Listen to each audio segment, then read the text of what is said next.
One day, a wife came home early and found her husband in their bed with a very attractive young woman.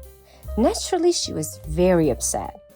"You are a disrespectful pig," she cried. "How dare you do this to me? I'm a faithful wife, the mother of your children. I'm leaving you. I want a divorce right away." The husband replied, "Hang on just a minute, so I can at least tell you what happened." "Go ahead," she sobbed. "But that'll be the last word you'll say to me." So the husband began. "Well, I was getting into the car to drive home, and this young lady here asked me for a lift. She looked so down and out and defenseless that I took pity on her and let her into the car.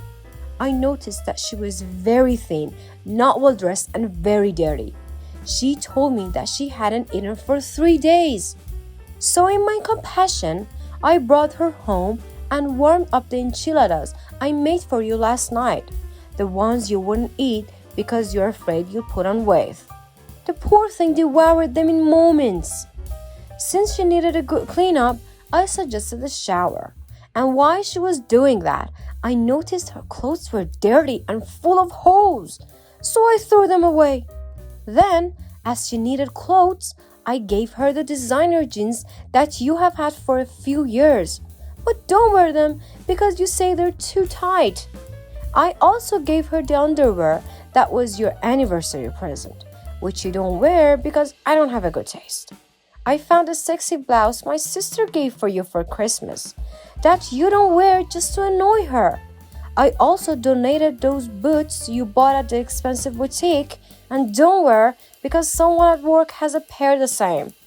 The husband took a quick breath and continued.